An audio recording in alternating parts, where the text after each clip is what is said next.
오늘 본문은 모세가 이제 애굽으로 돌아가기까지 하나님께서 모세를 어떻게 인도하셨는가를 보여주는 그 마지막 본문입니다. 모세가 애굽으로 돌아가는 것은 단순히 자신이 과거에 살았던 곳으로, 과거에 자신이 살았던 집으로 돌아가는 것이 아닙니다. 모세는 애굽으로 돌아가서 자신의 동족이며 형제인 이스라엘 백성들을 이끌어 종되었던 애굽에서 나와 하나님께서 가라 하신 곳으로 이끌어야 합니다. 이것은 쉬운 일이 아닙니다. 한 사람이 감당하기에는 엄청난 사이즈의 일입니다. 당시의 주변의 어떤 나라와도 비교될 수 없을 정도로 막강한 힘과 권력을 가지고 있었던 그 애굽왕 바로와 대적해야 하는 일이고, 그리고 한 민족을 이끌어야 하는 일입니다. 아무리 대단한 능력을 가지고 있다고 해도 쉽게 결정할 수 있는 일도 아니고, 또 막상 그 일을 맡는다고 해도 얼마나 많은 준비가 필요하겠습니까? 한 나라의 대통령으로 사람이 세워질 때에도 수많은 준비의 시간이 필요하고 수많은 능력을 검증하고 그리고 많은 돕는 사람들이 있는데, 한 민족을 한 나라로부터 끄집어내어 구원하여 하나님의 뜻 가운데 인도한다는 건 정말로 엄청나게 어려운 일입니다. 그리고 막상 그 일을 맡는다고 해도 얼마나 그 일이 성공을 할 수 있는가에 대한 그 성공을 보장해 주는 것도 아닙니다. 그러나 아무리 대단하고 큰 일이라고 해도 하나님께서 하시면 불가능한 것은 없습니다. 이스라엘 백성들을 종되었던 애굽에서 나오게 하는 일은 하나님께서 하시는 일입니다. 출애굽기 3장 7절과 8절에 보면 이렇게 이야기합니다. 여호와께서 이르시되 내가 애굽에 있는 내 백성의 고통을 분명히 보고 그들이 그들의 감독자로 말미암아 부르짖음을 듣고 그 근심을 알고 내가 내려가서 그들을 애굽인의 손에서 건져내고 그들을 그 땅에서 인도하여 아름답고 광대한 땅, 젖과 꿀이 흐르는 땅, 곧 가나안 족속, 헷 족속, 아무리 족속, 브리스 족속, 히위 족속, 여부스 족속의 지방에 데려가라 하노라라고 하나님께서 그들을 애굽에서 건져내요. 내가 내려가서 내가 그들을 건져내요. 내가 그들을 데려가겠다고 하나님께서 그들을 직접 인도하신다고 말씀하십니다. 이것은 하나님께서 하시는 일이기에 불가능한 일이 아닙니다. 반드시 이루어질 일이고 반드시 성공할 일입니다. 하나님께서는 이 일을 위하여 모세를 부르셨습니다. 떨기나무 불 가운데서 모세에게 임재하셨고 그의 존재의 어떠함 때문이 아니라 스스로 존재하시며 어떤 부족함도 없으신 하나님께서 그와 함께 하신다고 말씀하셨습니다. 그 하나님께서 모세의 손에 있는 지팡이를 뱀이 되게 하시고 손에 나병이 들었다 치유시키시고 물이 피가 되게 하는 표적들을 통하여 그와 함께 하는 하나님이 변화시키시고 소생시키시고 정복하시는 분이라는 것을 나타내셨습니다. 그럼에도 오늘 본문 10절을 한번 보십시오. 우리 10절 한번 같이 한번 읽어볼까요? 같이 읽습니다. 시작. 모세가 여호와께 아뢰되 오 주여 나는 본래 말을 잘하지 못하는 자니이다. 주께서 주의 종에게 명령하신 후에도 역시 그러하니 나는 입이 뻣뻣하고 혀가 둔한 자니이다. 이 말씀과 같이 또다시 모세는 물러납니다. 하나님의 놀라운 일을 보았고 하나님의 임재를 보았고 하나님께서 행하시는 그 놀라운 기적들을 보았음에도 불구하고 모세는 또다시 물러납니다. 자신이 입이 뻣뻣하고 혀가 둔하여 원래부터 말을 잘하지 못하는 사람이라고 말합니다. 이런 능력으로 어떻게 바로와 대적하고 이스라엘 사람들을 설득할 수 있느냐고 그렇게 말하는 것이죠. 자신에게는 그럴 만한 능력이 없다는 것입니다. 모세의 이 말에 대하여 단순히 하나님의 명령을 회피하기 위한 변명의 말이라고 보기도 하지만 또 유대 전승에 따르면 또 학자들의 의견에 따르면 모세가 언어적 결함이 있었다고 말합니다. 출애굽기를 헬라어로 번역한, 즉 신약의 사람들이 구약을 볼 수 있도록 번역한 70인역에 따르면 이 부분을 목소리가 약하다라고 번역함으로써 모세의 언어기관에 흠이 있었음을 말합니다. 오늘 본문에서도 나는 본래 말을 잘하지 못하는 자이다 라고 자신이 하나님을 만나기 전 그 과거에도 말을 잘 못하였고 하나님을 만난 지금 이후에도 여전히 말을 잘 못하는 건 마찬가지라고 그렇게 말합니다. 모세는 달변가가 아닙니다. 말로 사람들을 압도하거나 설득할 만한 그 언어적 능력이 부족했을지 모릅니다. 그리고 자신이 이렇게 말을 잘 못한다고 생각하면 사람들 앞에 서서 말한다는 건 너무나 두려운 일입니다. 모세는 자신에게 결함이 있다고 그렇게 말합니다. 계속해서 자신에게 그럴 만한 능력이 없다고 말하는 거죠. 여러분, 사람에게는 누구나 결함이 있습니다. 누군가는 나이가 너무 많거나 누군가는 나이가 너무 어릴 수 있습니다. 누군가는 몸이 불편할 수 있고 누군가는 사람과의 관계를 맺는 것이 어려울 수 있습니다. 성경의 인물들도 마찬가지입니다. 아브라함은 나이가 너무 많았고 야곱은 거짓말쟁이였습니다. 기드온은 겁쟁이였고 요나는 하나님을 피해 도망쳤습니다. 예레미야와 디모데는 어렸습니다. 다윗은 간음하고 살인하였으며 요나는 도망자였습니다. 베드로는 예수님을 부인하였으며 막달라 마리아는 귀신 들렸습니다. 그리고 나사로는 죽었습니다.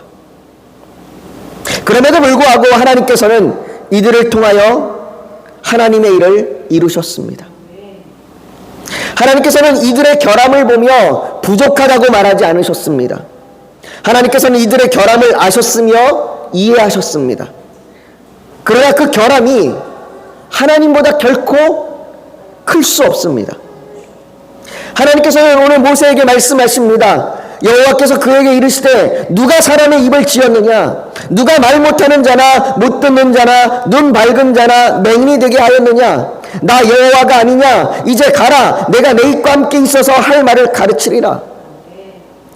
모세는 자신의 결함으로 말미암아 자신의 능력이 있느냐 없느냐 이런 것들을 이야기하지만, 나는 능력이 있습니다, 나는 능력이 없습니다, 이런 것들을 이야기하지만 하나님께서는 그 능력이 어디서 나왔는지를 말씀하십니다. 너의 능력이 있는 것과 너의 능력이 없는 것, 그 모두가 다 누구에서부터 나왔느냐? 말할 수 있는 입을 지으신 분이 하나님이십니다. 하나님께서는 말을 할 수 있는 능력을 주실 수도 있고 주시지 않을 수도 있습니다. 하나님께서는 어릴 때 부르실 수도 있고 나이가 많아 부르실 수도 있습니다. 하나님께서는 가난한 자를 부르실 수도 있고 부유한 자를 부르실 수도 있습니다. 하나님은 건강할 때 부르실 수도 있고 아플 때, 병들어 있을 때 부르실 수도 있습니다. 능력이 많으나 적으나 결함이 있으나 없으나 하나님께서 그 사람을 쓰실 때는 부족함이 없습니다. 그래서 하나님께서는 모세에게 이제 가라, 이제 가라 라고 말씀하시는 것입니다. 하나님의 뜻은 분명합니다. 하나님께서는 모세가 자신에게 결함이 있다고 말하는 것을 인정하셨습니다. 그거 아무것도 아니라고 무시하지 않으셨습니다. 오히려 그 결함조차도 하나님의 뜻과 섭리 안에 있음을 말씀하십니다. 그러니 모세가 10절에 오 주여 라고 고백하였듯이 하나님을 주라고 믿는다면, 네가 나를 주라고 믿고 네가 나를 주라고 고백한다면 그 주권자 되시는, 그 주인 되시는 하나님을 믿음으로 이제 가라 라고 말씀하시는 것입니다. 또한 가라 라고 말씀하시는 것으로 끝나는 것이 아니라 내가 내 입과 함께 있어 할 말을 가르치리라 라고 그렇게 모세의 결함이 부족함이 되지 않을 것이라 말씀하십니다. 하나님은 약속대로 모세가 하나님의 백성을 이끄는 동안 그의 언어적 결함으로 인해 부족함이 된 적은 한 번도 없습니다. 오히려 사도행전 7장 22절에 보면 스데반이 모세에 대하여 말하기를 이렇게 말합니다. 모세가 애굽 사람의 모든 지혜를 배워 그의 말과 하는 일들이 능하더라. 그가 말을 못하여 이스라엘 백성들을 이끌지 못하는 것이 아니라 그가 오히려 말에 능하였다라고 말합니다. 여러분, 예수님께서는 우리에게도 말씀하십니다. 예수님, 나는 말을 잘 못합니다. 나는 사람들에게 복음을 전할 줄도 모르고, 나는 사람들이 나에게 뭐라고 얘기할 때 내가 뭐라고 답변해야 될지 모르겠습니다라고 우리는 그렇게 말할 때도 있습니다. 그때 예수님이 우리에게 이렇게 말씀하시죠. 너희를 넘겨줄 때에 어떻게 또는 무엇을 말할까 염려하지 말라. 그때 너희에게 할 말을 주시리니 말하는 이는 너희가 아니라 너희 속에서 말씀하시는 이 곧 너희 아버지의 성령이시니라. 이것이 비단 말뿐이겠습니까? 하나님, 나는 언어적 결함이 있습니다. 나는 말을 잘 못합니다. 단지 말뿐이겠습니까? 내가 말이 부족해서 하나님, 나는 걱정되고 염려됩니다. 이 말뿐이겠습니까? 우리의 결함이라고 말하고 부족하다고 말하며 그래서 염려하는 모든 것들에 대하여 빌립보서 4장 6절과 7절은 아무것도 염려하지 말고 다만 모든 일에 기도와 간구로 너희 구할 것을 감사함으로 하나님께 아뢰라. 그리하면 모든 지각에 뛰어난 하나님의 평강이 그리스도 예수 안에서 너희 마음과 생각을 지키시리라 라고 말씀하십니다. 여러분, 우리가 이 세상에서 그리스도인답게 산다는 것이 우리의 결함이 없어지고 염려와 근심이 되는 상황들이 사라지는 것이 아닙니다. 우리가 이 땅을 살아가는 동안 여전히 그것들은 우리에게 있을 것입니다. 그러나 그 모든 결함과 부족함, 염려와 근심이 되는 상황에서도 분명한 것은 하나님께서 우리와 함께 하신다는 것입니다. 그렇기에 그 모든 상황에서 하나님과 함께 거룩함으로 사랑함으로 살아갈 수 있는 것입니다. 분명히 우리에게는 사랑하기에, 거룩함으로 살아가기에 부족함이 있습니다. 결함이 있습니다. 그러나 그 결함조차도 하나님은 우리를 사랑하는데, 거룩하게 살아가는데 합당하게 쓰십니다. 주님께서는 그 모든 상황을 무시하지 않으십니다. 우리의 결함, 부족함, 염려와 근심을 아무것도 아니라고 말씀하지 않으십니다. 그러나 그보다 크신 하나님께서 함께 하시니 이제 가라 라고 말씀하시는 것입니다. 그렇다면 모세는 이제 가라 라고 말씀하시는 하나님의 말씀에 어떻게 반응하였습니까? 모세의 마지막 말은 오 주여 보낼 만한 자를 보내소서 였습니다. 못 가겠습니다. 하나님의 임재를 보았고 하나님께서 어떤 분이신지를 알고 하나님의 기적을 보았으며 하나님께서 함께 하신다는 것을 알겠지만 못 가겠습니다. 그들은 나를 받지 않을 것입니다. 나는 그들을 설득할 수 없습니다. 못하겠습니다. 정말 못하겠습니다. 여러분, 모세가 하나님을 믿지 못하는 것일까요? 하나님께서 함께 하신다는 약속을 믿지 못해서, 믿음이 없어서 보낼 만한 자를 보내소서라고 말하는 것일까요? 저는 아니라고 생각합니다. 하나님을 믿는데, 분명히 하나님께서 함께 하신다는 것을 아는데 여전히 과거의 상처로 인하여 두려운 겁니다. 이스라엘 민족이 자신을 거부했던 그 자리에 다시 돌아가고 싶지 않은 겁니다. 나를 거부했던 자리, 실패의 자리, 관계가 깨어진 자리로 돌아가는 것은 쉽지 않습니다. 우리도 그렇지 않습니까? 우리가 예수 그리스도를 믿고 예수 그리스도에 변화되어 거룩함으로 새 사람이 되어 주님의 생명을 입은 자로 거룩함으로 사랑함으로 살아가지만 여전히 우리의 상처와 우리의 아픔과 우리의 실패의 자리로 우리가 다시 나아가는 것은 쉽지 않습니다. 나를 대적했던 원수를 내가 사랑하는 것 쉽지 않습니다.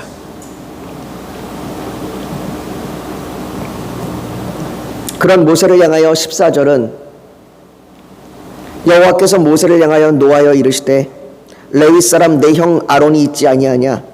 그가 말 잘하는 것을 내가 아노라. 그가 너를 만나러 나오나니 그가 너를 볼 때에 그의 마음에 기쁨이 있을 것이라 라고 하나님께서 분노하셨다고 말씀하십니다.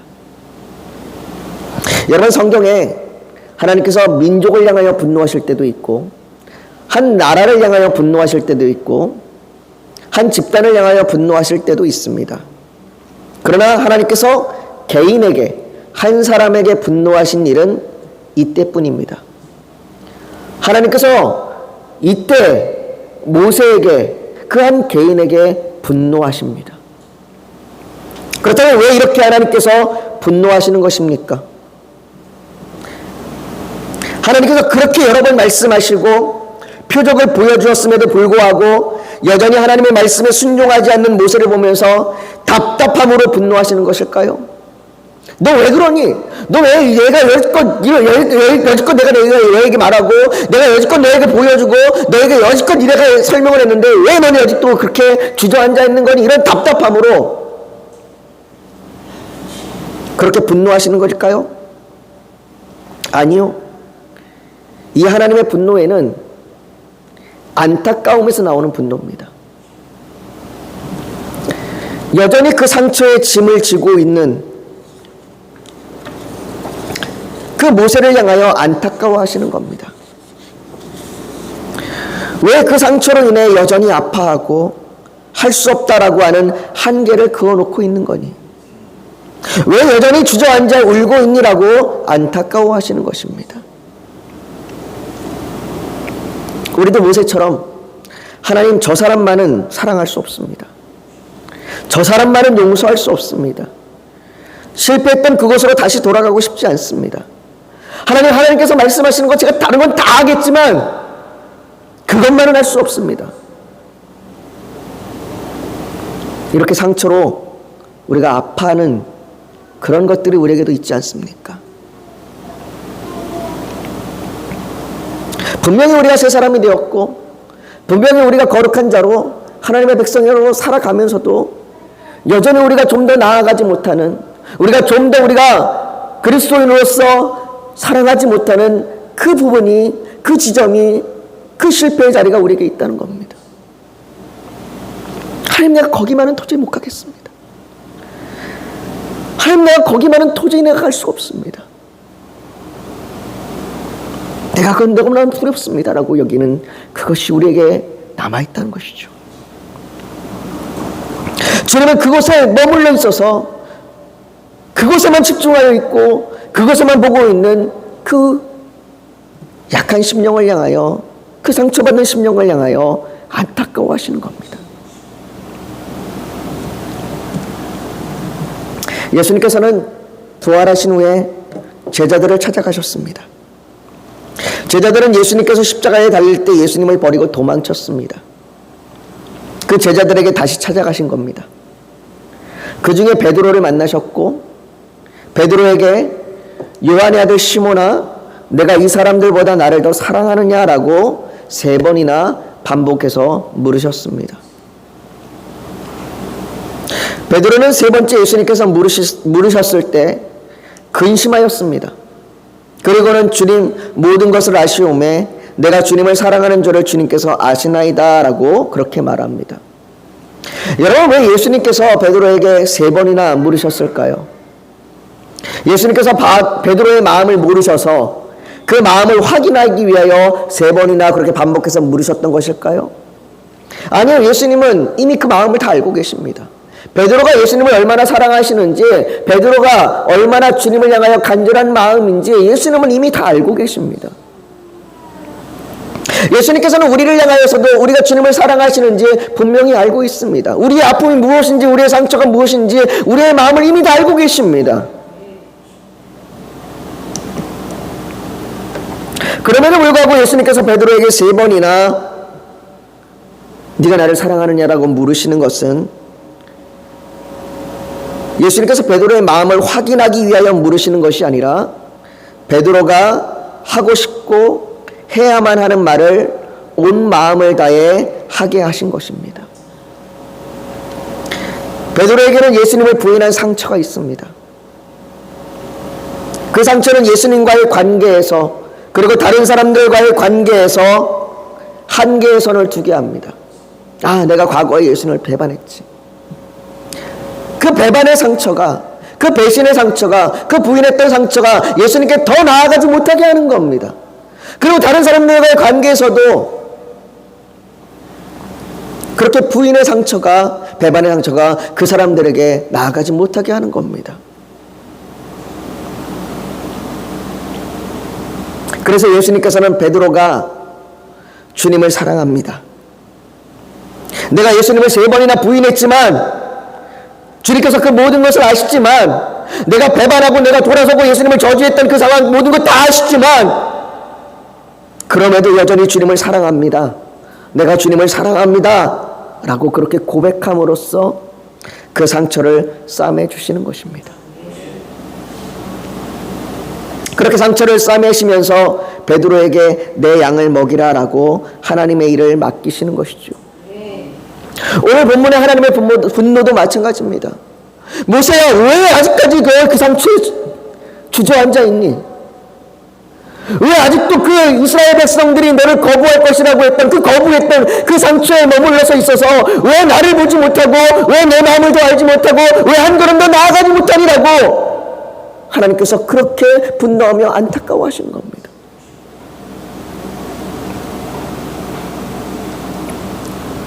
그래서 모세를 향하여 그 상처에 주저앉아 있지 말고 가라. 이제 가라. 너를 위하여 아론을 준비시켰고 그가 너를 대신하여 말할 것이고 그가 너를 기쁨으로 맞이할 것이다. 그렇게 말씀하시는 겁니다. 하나님께서 모세의 길에 모든 필요를 아시고 준비해 주시는 겁니다. 하나님, 나는 못 갑니다. 하나님, 나는 갈 수 없습니다. 여전히 나는 결함이 있고 나는 여전히 상처가 있고 여전히 나는 여기에 주저앉을 수밖에 없습니다 라고 말하지만, 하나님께서는 가라라고 말씀하시면서 너에게 필요한 모든 것을 내가 이미 다 준비했다라고 말씀하시는 겁니다. 사랑하는 성도 여러분, 하나님께서는 출애굽기 3장 9절에 모세에게 이제 가라라고 말씀하셨습니다. 그럼에도 모세는 5번이나 하나님의 말씀에 핑계와 이유를 대며 그 말씀을 불복합니다. 왜 하나님께서는 이렇게 계속 불복하는 모세를 끝까지 설득하시는 것일까요? 모세가 그렇게 계속 거부하면 됐다, 너 필요 없다, 내가 딴 사람 쓰면 되지, 뭐 굳이 너밖에 없는 줄 아냐, 이렇게 하고 딴 사람 쓸 수도 있는데 왜 굳이 끝까지 거부하고 끝까지 거절하는 이 모세를 하나님께서는 끝까지 설득하시며 붙드시는 것일까요? 모세가 대단한 능력이 있는 것도 아니고 하나님의 일을 감당할 사람이 모세만 있는 것도 아닙니다. 그럼에도 하나님께서 모세를 끝까지 설득하시는 것은 그것이 하나님의 선하신 뜻이시며 하나님께서 오래 참으심으로 그 뜻을 반드시 이루시는 것입니다. 이것은 우리도 마찬가지입니다. 하나님의 부르심을 받은 우리도 하나님의 인재를 경험하고 하나님의 살아계심과 기적과 하나님께서 인도하시는 놀라운 은혜를 경험합니다. 언젠가는 우리가 하나님의 그 사랑에 너무나 기뻐서 감격하며 눈물을 흘리기도 했었고 그 사랑 때문에 내가 모든 것을 다 할 수 있더라고 헌신하며 고백하기도 했습니다. 그러나 때때로 우리는 모세와 같이 우리의 결함이나 상처로 인해 주저앉게 됩니다. 사랑하지 못하고 용납하지 못하며 순종하지 못합니다. 하지만 하나님께서는 이런 우리를 향하여 우리가 유능한 자라고 느끼게 하시거나 우리의 상황을 바꾸시거나 믿음으로 따르는 길이 쉽다고 말씀하지 않으십니다. 우리에게 당장의 성공을 보장하지도 긍정적인 마음을 가지고 패배의식에서 극복하라고 그렇게 말하지도 않으십니다. 단지 하나님께서 우리에게 자신을 내어주실 뿐입니다. 우리와 함께 하시고 우리를 위해 기도하시며 싸우시며 모든 필요를 채우시는 그 하나님 자신을 우리에게 내어주십니다. 그리고 그 길에 나를 신뢰하며 가자고 말씀하십니다. 오늘 본문 17절은 지팡이를 손에 잡고 이것으로 이적을 행할지니라 라고 말씀하십니다. 지팡이가 무슨 능력이 있겠습니까? 지팡이가 능력이 있는 것이 아닙니다. 그럼에도 하나님께서 지팡이를 잡으라고 하시는 이유는 하나님의 말씀에 의지하여 순종함을 나타낸 것입니다. 그 지팡이는 아무런 능력이 없지만 능력 있는 건 내가 능력 있는 거니 내 말씀에 순종하여 나아가라는 겁니다. 사랑하는 성도 여러분, 베드로후서 1장 10절과 11절은 말합니다. 그러므로 형제들아 더욱 힘써 너희 부르심과 택하심을 굳게 하라. 너희가 이것을 행한즉 언제든지 실족하지 아니하리라. 이같이 하면 우리 주 곧 구주 예수 그리스도의 영원한 나라에 들어감을 넉넉히 너희에게 주시리라. 하나님께서 우리를 부르시고 택하셨습니다. 하나님께서 우리의 어떠한 모습 때문에 우리를 부르시고 택하신 것이 아닙니다. 우리가 능력이 있어서 우리가 괜찮은 사람이라서 우리를 택하시고 부르신 것이 아닙니다. 어쩌면 오늘도 우리는 우리의 모습과 상황으로 믿음의 길에 주저앉아 있을지 모릅니다. 하나님, 난 이걸 못하겠습니다. 하나님, 난 이렇게는 못하겠습니다. 하나님, 나는 능력이 없습니다. 하나님, 나는 결함이 없습니다. 나는 결함이 있습니다. 하나님, 나는 내 상처로 인해 주저앉아 있습니다. 라고 그렇게 주저앉아 있을지 모릅니다. 그러나 하나님께서 그런 우리를 향하여 이제 가라라고 말씀하십니다. 그것에 주저앉아 있지 말고 분명한 하나님의 부르심과 택하심이 있음을 신뢰함으로 믿음의 길을 이제 가라라고 말씀하십니다. 우리가 그 말씀에 순종함으로 오늘도 나아가는 우리의 어떠한 모습이 아니라 우리의 상처와 우리의 아픔이 아니라 우리의 상황이 아니라 우리를 부르시고 택하신 그 하나님을 우리가 신뢰함으로 그 하나님을 의지함으로 오늘도 나아가는 저와 여러분이 되시기를 예수님의 이름으로 축복합니다. 이 시간 우리 오늘 말씀을 기억하며 같이 좀 기도했으면 좋겠습니다. 여러분, 여러분의 상처가 또 여러분의 부족함이 여러분을 주저앉게 만듭니까? 어쩌면 우리의 삶 가운데 여전히 사랑하지 못하고 여전히 나아가지 못하는 그 지점이 있을지 모르겠습니다. 하나님, 내가 다른 건 다 하겠지만 이것만은 못하겠습니다. 하나님, 내가 이것만은 못하겠습니다라고 하는 그 지점이 있을지 모르겠습니다. 그러나 그런 우리를 하나님은 안타까워하시고 우리의 상처를 싸매시며 우리에게 이제 가라라고 말씀하십니다. 너의 모든 그 안타까움과 아픔과 슬픔이 있는 건 내가 안다. 그러나 가자. 내가 함께 할 거고 나를 믿음으로 가자. 그렇게 말씀하십니다. 사랑하는 성도 여러분, 우리가 이 시간 그 주님 앞에 의지하며 주님, 내가 가길 원합니다. 내가 못할 것 같지만, 내가 할 수 없을 것 같지만, 그러나 주님이 내게 가라고 말씀하시면 내가 이제 주님의 뜻대로 내가 나아가겠습니다. 주님, 내게 나아갈 수 있는 힘을 주시고 은혜를 주시고 위로를 주시고 나와 함께하여 주시옵소서. 우리 그렇게 이 시간 주님 앞에 지금 기도하며 나아가길 원합니다. 같이 기도하겠습니다. 여러분 잠시 고개 숙여 묵상하기를 원합니다. 오늘 하나님 앞에 주님, 내 능력이 부족하고 내 상처가 나를 짓눌러서 내가 도저히 이것만은 못하겠습니다. 도저히 내가 저 사람만은 사랑할 수 없습니다. 내가 도저히 저 사람만은 용서할 수 없습니다. 그렇게 주저앉아 머물러 있는 곳에서 주님이 나와 함께 가자라고 말씀하십니다. 그 말씀에 주님, 내가 순종하며 나아갈 수 있도록 내게 힘을 주시고 내게 말씀으로 은혜를 주시고 위로하여 주시옵소서. 그래서 내가 가겠습니다. 그렇게 고백하는 결단이 있다면 가슴에 손을 얹어 하나님 앞에 표현하길 원합니다. 또 오늘 예배를 드리러 나오면서 기도의 제목, 소원이 있어서 주님께 맡기기를 원하신다면 손을 복에 얹기를 원합니다. 육신이 연약하면 연약한 곳에 믿음으로 손을 얹으십시오. 오늘 하나님께서 성령으로 우리 사이를 운행하시며 우리를 만지시고 치료하여 주실 줄 믿습니다. 거룩하신 아버지 하나님, 여전히 우리는 결함이 있고 여전히 우리는 상처가 있고 그래서 도저히 저 사람만은 용서할 수 없고 도저히 저 사람만은 사랑할 수 없고 도저히 저곳으로는 갈 수 없고 내가 그것만은 도저히 못하겠습니다라고 주저앉아 있는 우리의 아픔과 슬픔이 있습니다. 그 상처와 그 눈물이 있습니다.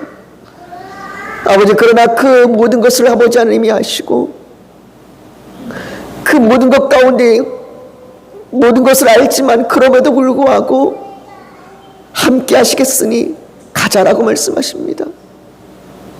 아버지, 우리가 그 말씀에 순종할 수 있도록 우리에게 힘을 더하여 주시옵소서. 내가 살아갈 수 없는 그곳으로 내가 나아가 살아가게 하여 주시옵시고, 내가 도저히 갈 수 없는 그곳으로 나아가 순종하게 하여 주시옵소서. 아버지, 우리에게 그렇게 인도하시고 능력을 더하여 주시옵소서. 그렇게 이 시간 결단하며 손을 얹었습니다. 아버지, 그 고백 가운데 함께 하여 주시고 하나님의 위로하심과 능력으로 채워주시옵소서. 아버지 하나님, 우리의 간절한 기도 제목이 있습니다. 아버지 하나님의 선하신 뜻대로 우리를 붙들어 주셔서 우리가 그 주의 뜻대로 우리가 믿음으로 우리의 삶 가운데 이루어지기를 소망하며 나아가오니 주님 응답하여 주시옵소서. 우리의 자녀와 우리의 부모와 우리의 이웃을 구원하여 주시옵소서. 아버지, 우리의 육신을 치유하여 주시고 고쳐주시옵소서.